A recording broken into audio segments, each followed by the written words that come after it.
Shalom, jumpa dengan saya dalam channel Cerita Alkitabku. Kita bersama akan merenungkan firman Tuhan pada saat ini. Mari kita satu hati di dalam doa.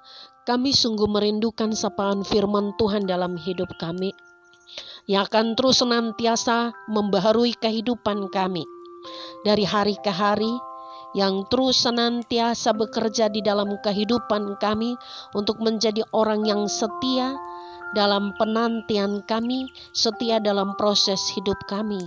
Karena itu kami membutuhkan kebenaran firman Tuhan untuk meneguhkan, menguatkan kami dan memampukan kami menjadi orang-orang yang kuat di dalam hidup ini.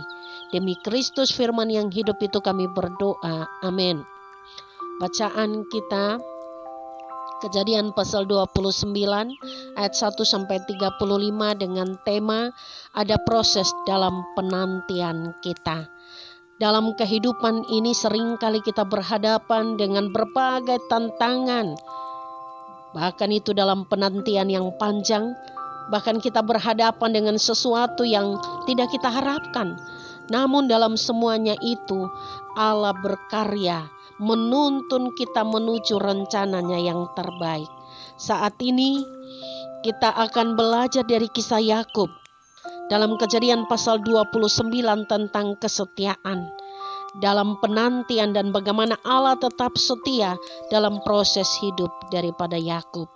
Dikatakan pada ayat 1 sampai ayat yang ke-14, setelah Yakub meninggalkan rumah karena konflik dengan Esau kakaknya, ia melarikan diri dan tiba di Haran, di tempat sanak saudaranya, pamannya atau omnya yang bernama Laban. Dan di sana dia bertemu dengan Rahel anak Laban. Yakub langsung jatuh cinta padanya. Ini adalah awal perjalanan panjang Yakub dalam menghadapi tantangan kehidupan dan menemukan kehendak Tuhan dalam hidupnya. Dalam perjalanan hidup kita percaya bahwa Tuhan menyertai kita. Sebagaimana Tuhan menyertai kehidupan Yakub. Mungkin saat ini kita mengalami masa-masa ketidakpastian. Tapi percayalah bahwa Tuhan tetap setia memimpin dan memberikan kepastian di dalam ketidakpastian hidup kita. Ketika kita menghadapi perubahan besar, tetaplah percaya kepada rencana Tuhan. Yakub ketika dia pergi ke tempat di Haran, negeri yang ia tidak tahu karena ia belum pernah pergi ke sana, satu tempat yang asing baginya. Tetapi Tuhan menyertai, menuntun dan membuat dia berhasil dalam perjalanannya, sehingga ia boleh tiba berjumpa dengan sanak saudara yang berada di Haran di sana. Saudara, pada ayat 13-30 kita melihat bagaimana dikatakan bahwa Yakub begitu mencintai Rahel dan siap bekerja selama 7 tahun untuk mendapatkan Rahel. Namun pamannya ini menipu Yakub dengan memberikan Lea terlebih dahulu menjadi istrinya yang pertama. Sehingga dia harus bekerja tambah 7 tahun lagi untuk mendapatkan Rahel. Ingat saudara, hukum tabur tuai itu berlaku dalam hidup kita. Bahwa apa yang kita tabur itu yang kita tuai. Yakub menabur tipu kepada ayahnya untuk mendapatkan berkat. Maka dia pun menuai, ia tertipu oleh pamannya. Saudara, ini pelajaran yang kita ambil dari kisah ini adalah bahwa penantian bukanlah sesuatu yang sia-sia. Yakub menanti selama 14 tahun untuk mendapatkan Rahel. Tetapi dalam penantian itu Tuhan membentuk karakter Yakub. Dia boleh memiliki kesabaran dan ketekunan luar biasa. Karena dengan kesabaran dan ketekunan yang dia miliki, dia boleh akhirnya mendapat apa yang menjadi kerinduan hatinya. Dia boleh mendapatkan Rahel, istri yang dia cintai. Saudara, jangan mengandalkan kekuatan diri kita dalam kita mengerjakan, melakukan apapun itu. Tapi mari kita meminta campur tangan Tuhan. Yakub ketika dia melihat Rahel, dia langsung jatuh cinta. Dia berpikir, oh semuanya gampang, ia pasti mendapatkan Rahel tanpa tantangan. Ternyata ia salah. Justru dia mengalami tantangan yang luar biasa. 14 tahun bukan jangka waktu yang pendek. 14 tahun dia akhirnya memperoleh Rahel.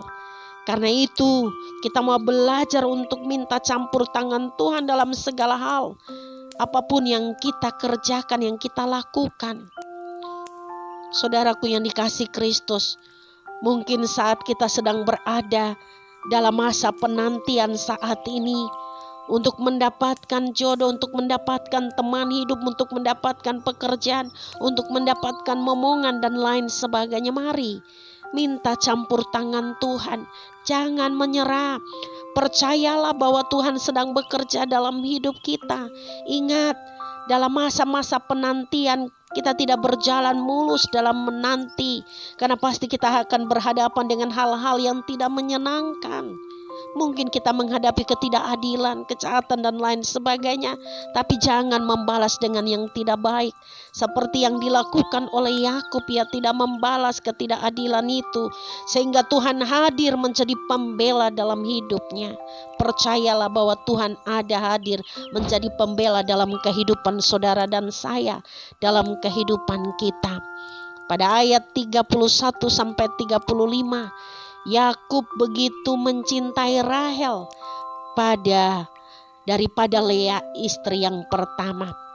Namun Tuhan melihat penderitaan Lea dan memberkati Lea dengan anak-anak yang lahir dari Lea menjadi bagian penting dalam sejarah bangsa Israel, karena salah satu dari anaknya yang bernama Yehuda.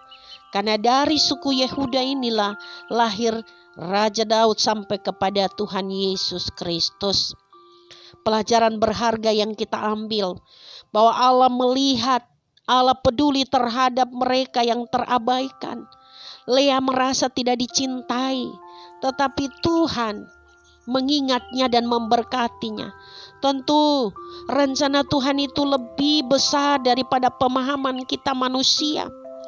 Meskipun Yakub lebih memilih Rahel, tetapi Tuhan memilih Lea untuk menjadi ibu dari keturunan yang melahirkan Mesias. Penghiburan yang sejati datangnya dari Tuhan, bukan manusia. Lea akhirnya menemukan penghiburan dalam Tuhan, bukan dalam pengakuan suaminya Yakub. Saudara, mungkin dalam hidup ini kita merasa terabaikan, atau kita merasa bahwa kita tidak dihargai. Ingatlah, Tuhan melihat dan mengasihi serta menghargai kita karena kita miliknya. Jangan iri kepada kehidupan orang lain, karena Tuhan memiliki rencana khusus bagi setiap kita masing-masing. Dalam Kejadian pasal 29 ini kita mau belajar bahwa hidup kita ini penuh dengan proses dan penantian. Tetapi Tuhan setia dalam perjalanan hidup Yakub, di mana Yakub menunggu selama 14 tahun, bahkan ia mengalami ketidakadilan, tetapi akhirnya dia diberkati. Sedangkan Lea yang merasa ia tidak dicintai, tapi Tuhan memperhatikan dan mengangkatnya. Karena itu, mari kita tetap setia dalam masa penantian, sebab Tuhan tidak pernah terlambat menolong kita. Percayalah bahwa dalam setiap ketidakadilan yang kita alami, Tuhan berdaulat atas hidup kita. Tuhan berdaulat atas semua yang kita alami. Kiranya Tuhan menolong kita tetap setia dan percaya kepada setiap proses ada Tuhan. Mari kita satu hati di dalam doa kita berdoa. Kami bersyukur untuk kebenaran firman Tuhan yang sudah kami dengar saat ini. Tuhan mengajarkan kami untuk setia dalam masa penantian dan percaya bahwa Tuhan selalu bekerja dalam setiap proses hidup kami. Tolong kami untuk tetap berpegang kepada janji-janji-Mu meskipun kami belum melihat jawaban Tuhan terjadi atas hidup kami.